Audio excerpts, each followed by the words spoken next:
In this video, we are going to talk about the issue statement, and specifically we are going to write the issue and we're going to talk about the best approach. This is approach number one, and really I think it's the best approach, especially if you have the perfect word syndrome or if you have great difficulty really starting off. So instead of writing an intro, you're going to write the thesis, which is the most important statement in the essay.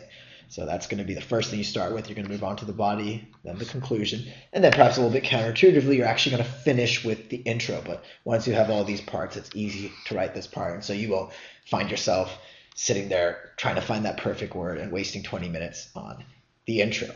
So that said, let's go to the issue here. And the issue is students should only take courses in college that have a direct bearing on their future careers. Okay, so here are the directions. The directions are usually pretty standard. Sometimes here they mix up the wording a little bit, but essentially here where it says consider ways in which it might or might not hold true, they're asking to talk about what's called a concession point, which is one of the body paragraphs, and we're going to talk about that in a minute. But first off, as I said, most important sentence in your essay is the thesis.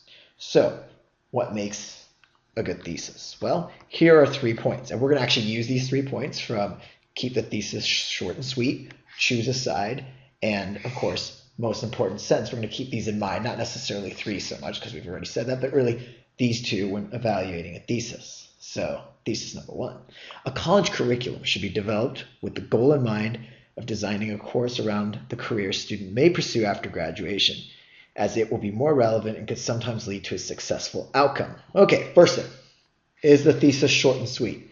It's about 4 lines long. It's tending to ramble here, and the answer to that is obviously no. However, many students think that this is a great thesis. It is not, though. It is rambling, it's not getting to the point, and it's definitely not concise. We talked about in another video, when you write, you want to be as concise as possible. Look at this. A college curriculum should be developed with the goal in mind of designing. Well, college curriculum should be developed around the career of a student. We can get rid of all this extra jargon right here, as we're going to do in a second. So already it's not short and sweet. Then it has this comma here, as it will be more relevant. What is it? Is it the college curriculum? Is it the career? Is it what's going on? So it's a little bit vague. And then notice here, could sometimes lead to a successful outcome. Again, that's kind of wordy, and it's not really choosing a side. It is sort of choosing a side, but it's a little bit wishy-washy. So you want to be a little bit more declarative in your thesis. You want to say your point, and it's okay because in the body paragraph yourself, you're going to show how the issue is not always black and white. And again, that's our concession statement. But at least in your thesis, keep it short and sweet, make it clear as to which side you are choosing. Now, let's have a look at another thesis. A college curriculum should be designed around the career a student will pursue upon graduation. Is that short and sweet? Yes. Is it clear? Oh, definitely. There's no extra words in there. Choose a side. Well, this should be designed upon or around the career a student will pursue. That's very clear. So there. Both of those are fulfilled. And, well, it's the most important sentence, and that's definitely fulfilled that we've done a very good job here. And that's what we're going for in a thesis, not this long kind of rambling type of sentence. So we got our thesis. Now, instead of going back to the intro, we're actually going to move on to our body. And of course, you should know what you are writing in your body paragraphs because you have already brainstormed and outlined them, as we did in a previous video. So we're assuming you've done that, and now we go to the body paragraph. Students should only take courses in college that have a direct bearing on their future careers is what I'm going to keep here, of course, always at the top so you can remember what the issue is. Now, here's my body. I wrote this. I came up with this. This is my idiosyncratic or particular way of answering this question. Your response may differ, even if you agree with my thesis or have the exact same thesis. However, it's important as we go through this body to know what I am doing. And so I, again, sort of introduce the topic, and I come up here with a hypothetical situation, hypothetical example. And this hypothetical example is a British lit student right here. And the reason I'm doing this is because we want to be as specific as possible. Be specific. Why? Well, you don't want to say, oh, a student could take a course and that course has nothing to do with their future, therefore they waste time. Is that persuasive? No, but let's read this. So let's start from here. After this introductory sentence, I have, if a British literature student's focus is, say, Chaucer and late medieval English writing, his or her knowledge of wormholes or the nuances of French etiquette is going to have very little bearing on his or her career. Sadly, the student will often be forced to spend an extra year, if not longer, struggling to complete these courses. See how specific that is? I'm communicating that same point that was very vague and general, but now it's not general and it becomes a lot more persuasive. So we're going to move on here because you can notice these little dots right here. It means that this body paragraph is not over. I've written a longer body paragraph. Not all body paragraphs have to be this long, but as you can see here, mine goes all the way down here. So if you write one that was the previous page and maybe end there, that's fine.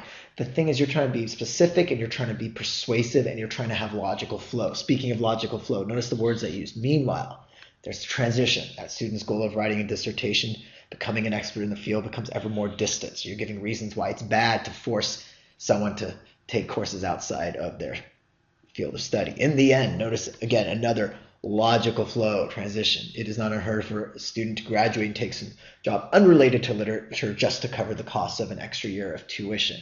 So again, we're showing the negatives of taking a course outside your study. And so now this becomes very effective. And then at this point, again, another transition. Of course, we could substitute here in almost any other major in the story is the same. So I give more specifics.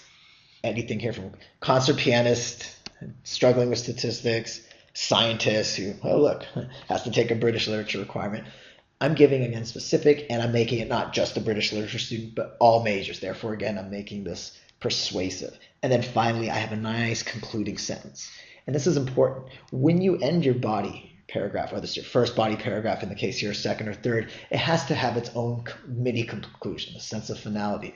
Here I use the word ultimately. Forcing students to take classes outside of their intended careers can not only be costly and time consuming, but can also cause them to lose inspiration. So focus on inspiration. So you can see I'm kind of going back to the thesis again. That's why it's always important to have the issue up above you or even the thesis, so you know here when you write this final sentence of your body paragraph that it matches up with what you're trying to say. So that's what we've done here. And now we're going to assume that I write another body paragraph. This is just one. This is body paragraph number 1. We're going to assume I've written a second one based on the other points I had mentioned in the previous video. I believe it was you're missing out time that could be spent actually working that field. So that would be my second body paragraph. Now I have my third and final body paragraph. And what is that going to be? It's going to be what we call a concession point. And I already wrote this down a little bit earlier in this video. And a concession point is when you take either a look at the other side of the argument, meaning that, yeah, sometimes we should force students to take certain courses. There should be requirements. Or you can qualify or limit one of your previous points. And so I'm going to take the second course here. And at one point I said, they shouldn't be forced to take a topic outside of their course of study. And then I gave the example with Chaucer and then having to study wormholes in physics. And so in this case, what I'm going to do is I'm going to say, well, there's a concession to that. There are sometimes students who are undecided.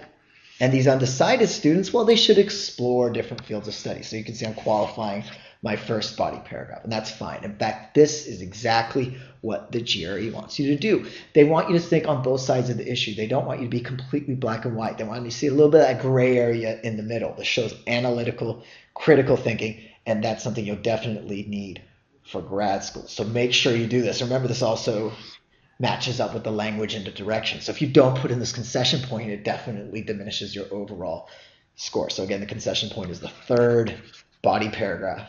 Here it is. We've written it. And so now that we've done this, we can go to the conclusion.